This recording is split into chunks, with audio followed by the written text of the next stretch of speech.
La ville. Dans l'imaginaire collectif, elle est l'antagoniste du milieu naturel. Bétonné, artificialisé, rempli de machines vrombissantes, ne laissant que les restes qu'à quelques végétaux faisant de la résistance et aux espèces qui peuvent bien s'accommoder de cette structure. Pourtant, c'est dans les villes, et notamment les métropoles, qu'a eu lieu en juin 2020 l'élection de maires se revendiquant de l'écologie politique. Alors est-ce que c'est cet éloignement avec les espaces naturels qui pousse les citadins à revendiquer plus de nature dans leur quotidien? Est-ce qu'au final, contre nos intuitions, la ville pourrait-elle être écologique?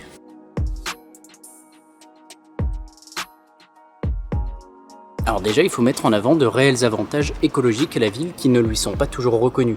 Derrière une artificialisation et une opulence de béton, elle crée tout un système de mutualisation des coûts. On chauffe à plusieurs, on s'isole à plusieurs, on se raccorde au réseau à plusieurs. Bref, on fait des économies d'échelle qui sont conséquentes, car tous ces travaux nécessiteraient beaucoup plus de matériaux et de ressources s'ils étaient faits individuellement.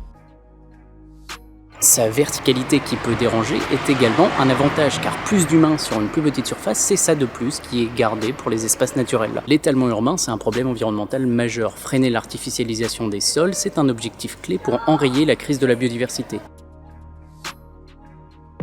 La réflexion sur la ville écologique n'est d'ailleurs pas récente. L'écologie urbaine n'est pas un délire récent de bobos urbains. Au cours du XXe siècle, des études sociologiques se sont mises à émerger pour mieux comprendre le phénomène d'urbanisation massive qui avait lieu sur le globe. Le but, c'était d'anticiper la gestion de la ville qui prend en compte les mécanismes naturels.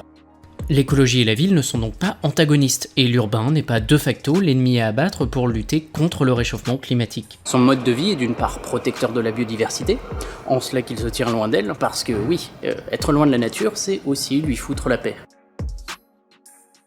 Mais la ville, c'est également un super terrain de déploiement pour beaucoup de solutions bas carbone, comme les transports, favoriser le déploiement du tram, du vélo. C'est beaucoup plus facile dans un centre urbain qu'en ruralité. Tous ces éléments, ils font que factuellement, si on fait le bilan carbone d'un urbain ou d'un rural, celui de l'urbain sera sûrement meilleur. Et ce discours qui tient à rappeler les avantages du mode de vie urbain, il est de plus en plus présent chez les vulgarisateurs et chez les associations environnementales. Alors le but, c'est de chercher à montrer aux citoyens quels sont les meilleurs choix à prendre écologiquement pour réussir les défis devant nous. Et je trouve ça totalement sain. Cependant, j'aimerais apporter un petit contrepoids à ce bilan que le mode de vie urbain est meilleur écologiquement. Il y a des réflexions intéressantes que j'aimerais vous partager. Déjà, il y a la question de l'échelle des villes. Passé 200 000 habitants, on remarque que le mode de vie urbain tend à avoir un bilan carbone qui repart à la hausse.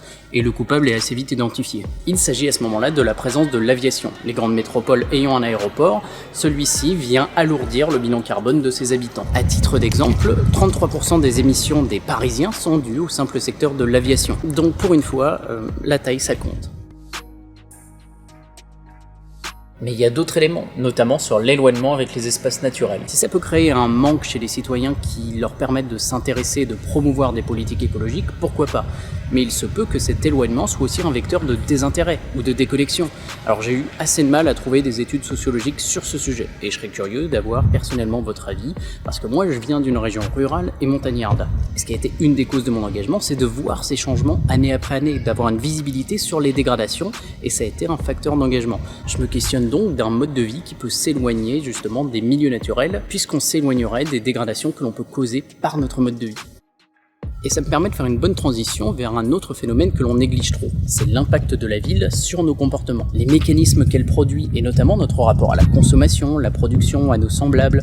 La ville, ça a des conséquences, et notamment la métropole, sur la façon dont on perçoit le monde, et c'est pas forcément en faveur de la protection des milieux naturels. Alors, il y aurait beaucoup à dire sur ce sujet, mais je vais plutôt vous recommander un livre qui en parle un peu, c'est Métropole barbare, si ce sujet vous intéresse particulièrement. Mais l'argument qui m'a fait le plus douter dans le fait que la ville soit forcément le meilleur moyen pour atteindre nos objectifs carbone, c'est un bref échange avec la chaîne Objectif Zéro Carbone. Donc il a évoqué ce raisonnement sur Twitter et je le trouve plutôt pertinent. Dans les faits, c'est vrai.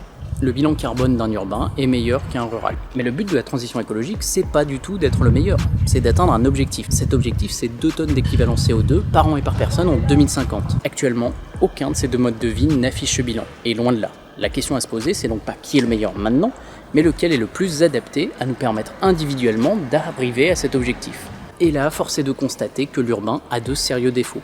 La mutualisation des coûts dont on parlait au début devient, dans le cadre de la transition, une pluralité de freins pour chaque groupe ou individu. Vous ne pouvez pas changer le mode de chauffage d'un immeuble tout seul, sa rénovation globale. Vous dépendez de l'installation de bornes si vous voulez rouler à l'électrique, faute de garage en tout cas. Et vous avez moins la main sur la production de votre alimentation, etc., etc. Donc ce phénomène illustre peut-être un plafond de verre dans le mode de vie urbain, en tout cas pour transitionner. Derrière l'avantage de la mutualisation des coûts se cache en réalité une pluralité d'engrenages mal adaptés à l'urgence actuelle. Et c'est là où le mode de vie rural semble avoir plus la main, car cette faiblesse dans la mutualisation des coûts font des individus y vivants des personnes avec beaucoup plus de leviers à actionner et avec surtout moins d'intermédiaires. Et on peut aussi rétorquer qu'il y a pas mal de villes et de villages en campagne qui ont plein de bâtiments qui sont mal utilisés, voire totalement abandonnés. Donc s'installer en ruralité, c'est pas forcément participer à l'artificialisation des sols ou à l'étalement urbain. C'est même mieux, on exploite mieux les différentes constructions qui sont abandonnées en campagne. Alors après, ça veut pas dire qu'on doit tous filer à la campagne ou inversement qu'on doit tous s'entasser dans les villes. Les deux ont des avantages à comprendre et à mettre en avant. Les réponses à la crise, elles vont être variées et on n'aura pas tous les mêmes objectifs et buts en fonction de l'urbanisation du lieu dans lequel on vit. Donc je trouvais cette mise en avant des contrepoints, en tout cas la promotion du mode de vie urbain, intéressant.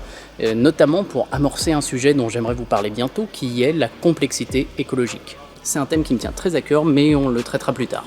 Et d'ici là, urbain ou rural, on a du travail, parce que le chemin est long et l'objectif est grand.